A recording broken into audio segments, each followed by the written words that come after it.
अब जो घनी अच्छी आत्माएं होती हैं पूर्व जन्म, वैसे तो घनी अच्छी आत्मा है वही तो मनुष्य जीवन प्राप्त कर रही है, उनसे भी अच्छी आत्माएं हैं वो भगवान के लिए भटक रही है, और उनसे भी वो अच्छी आत्मा है जो सतगुरु और सत्संग और सच्चा नाम प्राप्त सतनाम प्राप्त कर रही है।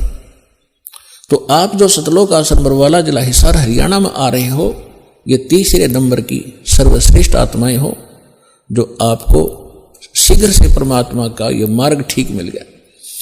तो जो अन्य भी हैं उनके लिए परमात्मा ने जो तरीका अपनाया है सर्व प्राणियों के कल्याणार्थ, ये वाणी जो दास बोल रहा है रिकॉर्ड हो रही है, मेमोरी कार्ड बन रहे हैं, टीवी पर चल रहे हैं, आप घर पर चलाते हो, पशु पक्षी भी होते हैं, चींटियां भी होती हैं, मच्छर माखी भी होती हैं, उन सब के ऊपर ये वाणी अपना प्रभाव करेगी। काल ने जैसा जुल्म किया था उतना ही उससे भी अधिक रहम अब परमात्मा ने अपनी आत्माओं पर किया है। चींटी से लेकर हाथी तक, रंग से लेकर राजा तक, ये सारे कबीर परमात्मा की बच्चे आत्माएं। इस काल ने हमारा उलिया बिगाड़ दिया, हमारी दुर्गति कर दी, कुत्ते गधे सूर बनाकर हमें क्या डंगा खिला रहा है, और हम क्या खाते थे सतलोक में, कैसे रहते थे, कैसा सुख था वहां पर।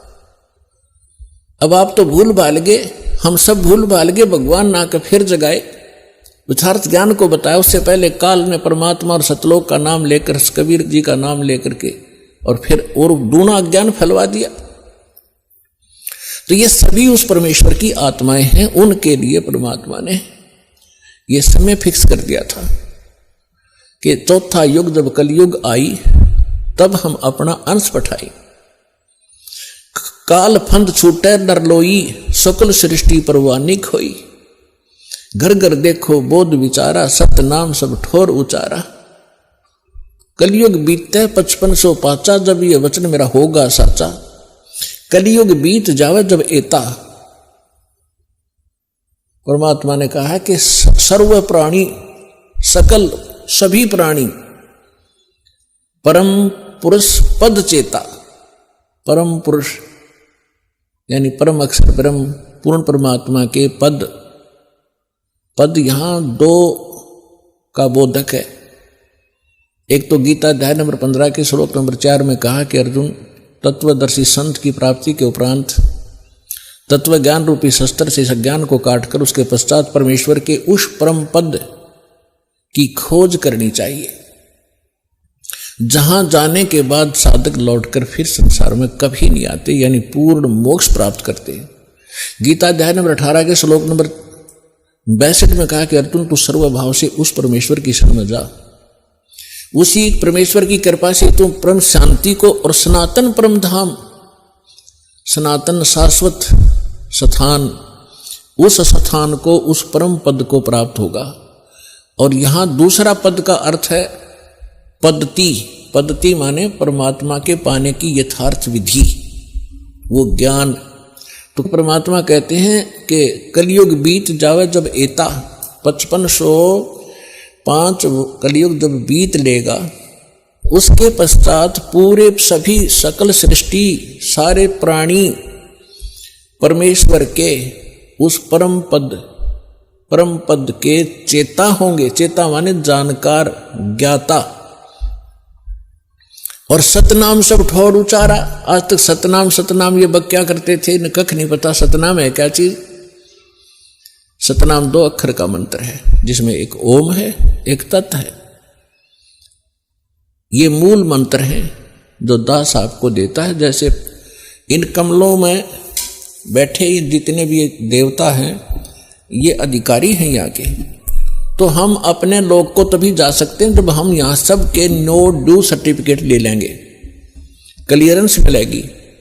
हम इनके ऋणी हैं तभी हम यहाँ बांध रखे इन्होंने। तो प्रथम जो मंत्र आपको दिया जाता है 7 नाम का है, ये पहले 5 नाम का शुरू किया था परमेश्वर ने।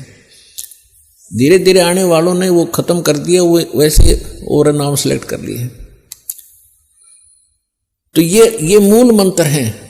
ये प्रथम मंत्र भी मूल मंत्र है और सतनाम भी मूल मंत्र है और सार नाम ये मूल मंत्र है। मूल मंत्र का अर्थ है, अब जैसे हम विष्णु जी के 1000 नाम बना रखे सहस्रनामा, और शंकर भगवान के बहुत से मंत्र बना रखे हम, जिनका जाप किया करते थे लोक वेद के आधार से, उनसे कोई लाभ होने वाला नहीं था।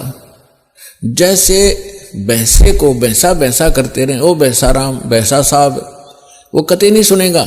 एक बार न्यू कर दे हुर्र, वो न्यू देखेगा। वो उसका मूल मंत्र है उस भैंसे का, वो विवश है उसके। तो ये मंत्र ये हमारे तक पहुंचे नहीं दिए। न ज्ञानियों ने अपने लोक वेद दंत कथा सुना के वो मंत्र देते रहे, ओम नमः शिवाय, ओम नमः भगवते वासुदेवाय, इस तरह अटपट करते रहे, या सतनाम ओंकार रंकार ये अटपट, ये कोई मंत्र है? ये है वो मूल मंत्र। इसी प्रकार ये सतनाम है, ये भी मूल मंत्र है। इनसे प्रभाव ज्यादा पड़ता है, एकदम सतर्क हो जाते हैं और तुरंत ही हमारी तरफ आकर्षित होते हैं ये शक्तियां। और तीसरा मंत्र है वो तो अनमोल मंत्र है, सारनाम जिसे कहते हैं। इसकी तो आज तक छींट भी नहीं लगने दी थी परमात्मा ने। जितने भी महापुरुष हुए हैं सबको परमात्मा ने सतर्क कर दिया था, सारा ज्ञान समझा के कि हमारा और काल का एक संघर्ष चल रहा है। जब 5505 वर्ष बीत जाएंगे कलयुग की, उससे पहले इसको डिस्क्लोज नहीं करना। धर्मदास साहिब जी से कहा था, धर्मदास मेरी लाख दुहाई, ये सार शब्द और ये मूल ज्ञान तो दास आपको बता रहे, ये है मूल ज्ञान। 33 अरब ज्ञान हम भाखा, 33 अरब वाणी बोली, और मूल ज्ञान हमने गुप्त ही रखा है। ये है मूल ज्ञान जो दास को दिया है।